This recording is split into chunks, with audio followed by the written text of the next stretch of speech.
night vision. You know it, you love it, you see it everywhere. And as you go on in your airsoft journey, you may want to pick up a pair for yourself. But with price tags of upwards to $8,000, what the fuck? It might seem a little unattainable. Today, I have you not necessarily a cheap option, but a cheaper option to help you get started in your night vision journey. In today's goal, we're looking for something with good picture quality, easy target identification, can perform in low light environments, and something that could pass as actual night vision, because you know, you don't want to be called out with those digital nods on your face, am I right? All jokes aside, I think digital night vision is catching up, and hopefully we can find something that works for everybody. But to do that, I'm adding another stipulation of it can't exceed a price tag of $2K, because I already can hear the comments, just get a PTS 14 at that point. And you know what? You're right. So we're looking for something below that price range and can suit our airsoft needs. So Psionics Opson, you are off the table for this video. I know, you were probably the best digital night vision, but at that price tag, it's arguable why you shouldn't just get a PTS 14. When you look at that, it's actually on sale. Don't do it. Do take note that in this video, we are going to talk about things such as latency and eye fatigue. So results may vary from person to person. My experience may not be the same as yours. So take what I say with a little bit more than a grain of salt. Let's first answer the question, how does digital night vision work? Both digital and analog night vision work by amplifying infrared light, a spectrum of light that we cannot see with our own naked eye, but through the power of technology has made it possible. Fundamentally, digital night vision does work different in achieving this goal than analog night vision. So how do they work? Bear with me real quick. I'm about to throw out some terms, some complex terms. With analog night vision, when IR light passes through the image intensifier tube, it is turned into electrons. When that hits the phosphorus screen, it is then turned back into visible light that we can see, thus amplifying the IR spectrum. With digital night vision, all of our cameras have an infrared filter on them. When that is removed, it allows the camera to better pick up infrared light with some assistance. And with that, we must address the elephant in the room, IR emitters. In extreme low light environments, analog night vision will always outperform digital night vision in this day and age. Maybe in the future, someone comes up with some crackpot technology that allows it to catch up.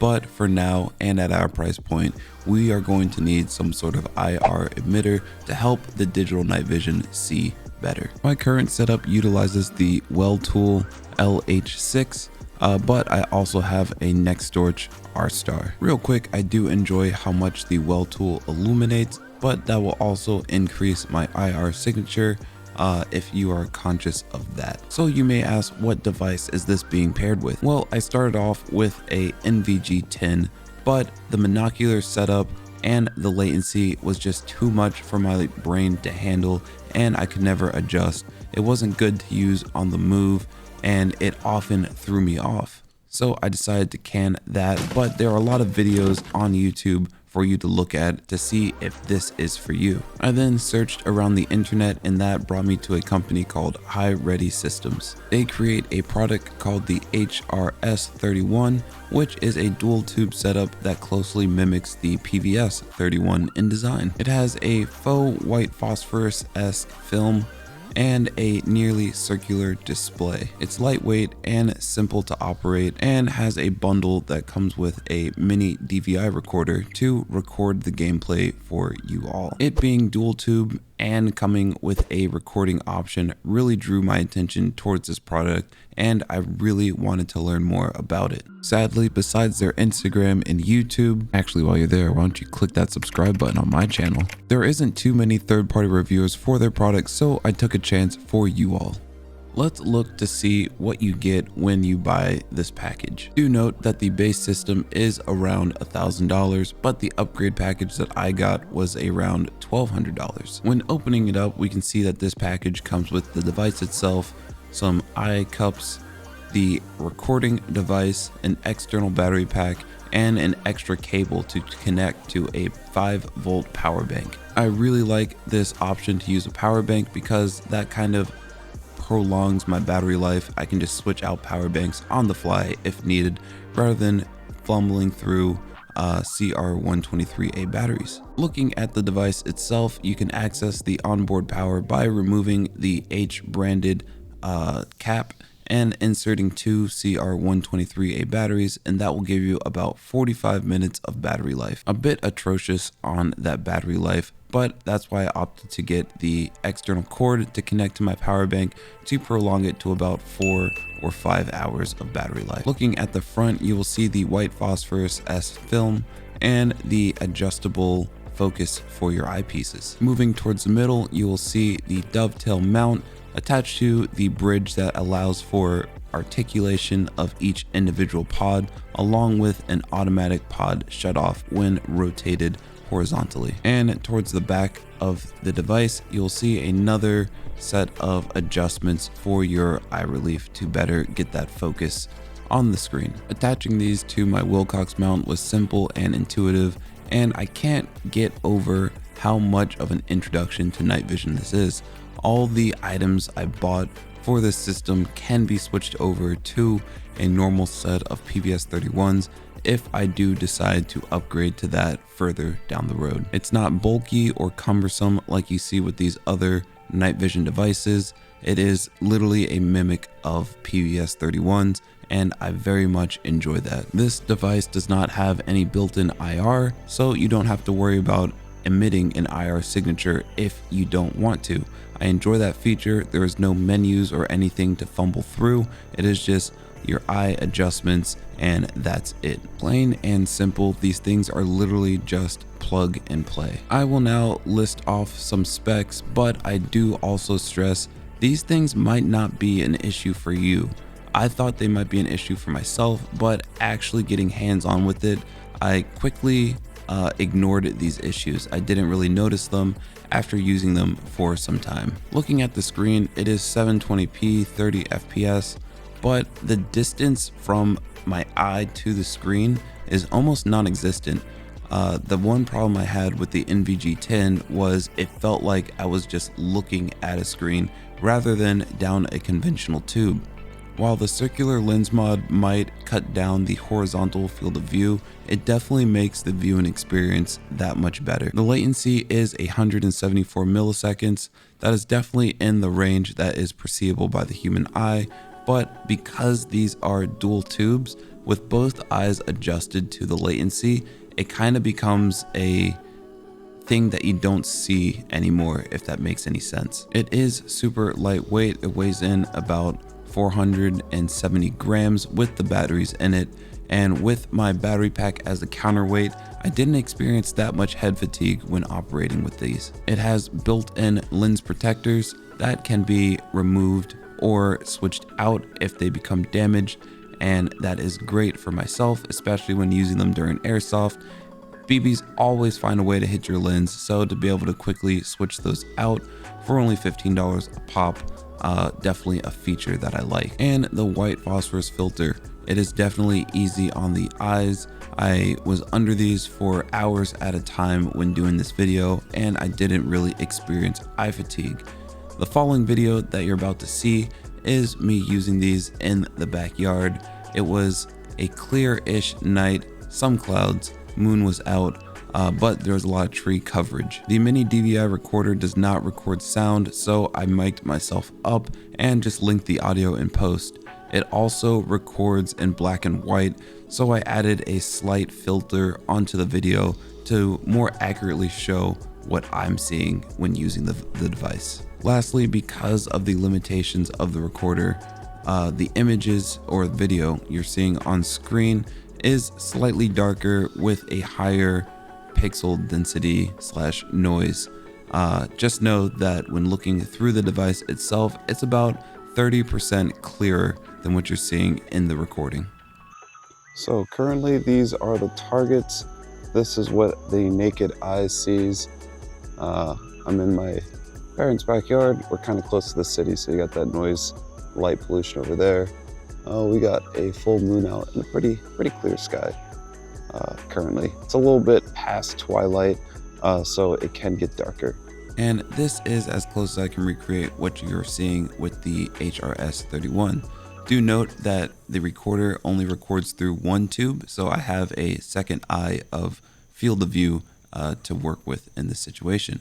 We're going to work through some drills real quick and come back with some more.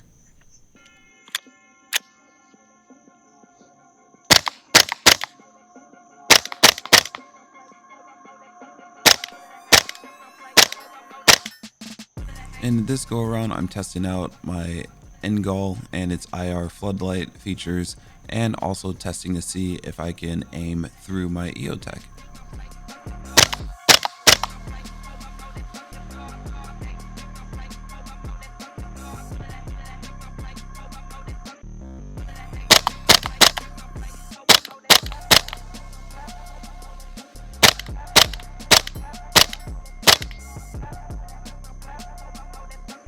And here we're cutting a little forward into the night, and this is where I'm talking about how, because of the recorder only recording in black and white, it comes out a little bit darker than what you actually see. The grayish kind of tones that you would normally see are just straight black here, so it looks slightly darker than what you're actually seeing. Let's see how fast we can hit these targets.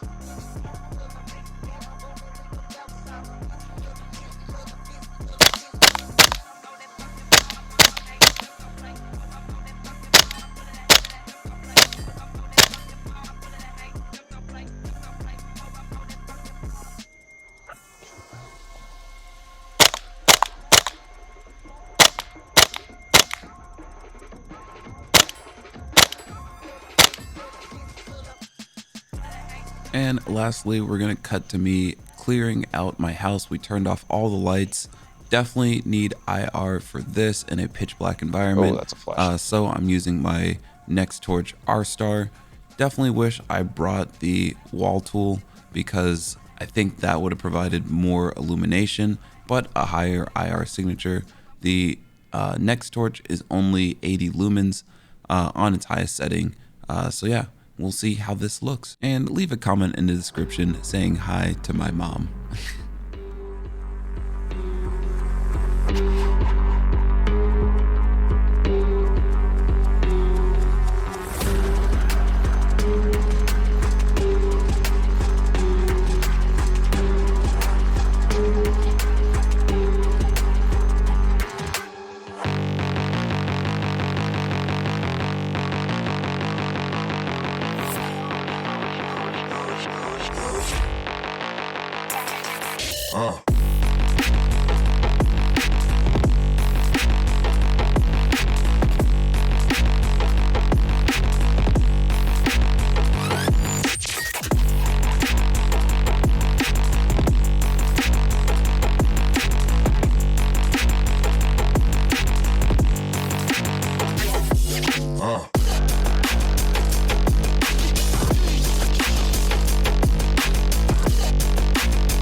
So final thoughts on the HRS 31s. If you look at these for what they are, a digital binocular unit that is the fourth of the price of analog binocular units, then I think they live up to their price point. Are you going to go out there war fighting with these? Absolutely not. When your life is in danger, yes, you're going to want the best of the products to keep you as safe as possible. But for airsoft and training purposes, I think these get the job done as giving you an introduction to analog night vision at the fourth of the cost. This unit is simple and easy to use. They cut out, in my opinion, the useless features that come with other digital night vision, such as digital zoom, multiple color display overlays, and onboard IR. In most cases with these units with onboard IR, I feel as though they cheap out on the emitter, which then allows for a faint visible light to be picked up by a third party without night vision. Also, you have to fumble through your menus to turn it on and off, so removing it in this sense I think is a great decision and just allows you to find an emitter that works for you. Keeping your adjustments manual and not having to fumble through settings to focus your device is also a great plus, and that allows them to incorporate features such as individual pod shutoff for if you do want to use the monocular approach. Currently on their website they have a thermal fusion option that I am very stoked to check out. Hopefully I'm in talks with HRS to see if I can upgrade to that package after using these models, and let me know in the description if that's something you all would like to see. Currently, besides planking in the backyard, I don't have any actual gameplay experience with these, but I have 2 events coming up with a nighttime element incorporated into them, so hopefully I can get some time under these with that and provide an update video for you all. Not mention record some nice night game gameplay. But for now, this is where the review is going to end. If you have any unanswered questions, please leave them in the description. It took so long to find all the B-roll and clips for this video, but I had a great time doing it, and I do actually like this unit. Hopefully I was able to find a potential cheaper option for you all getting into the digital night vision space in airsoft. And as always, stay safe, have fun, play airsoft, and this is Tacked Up, signing out.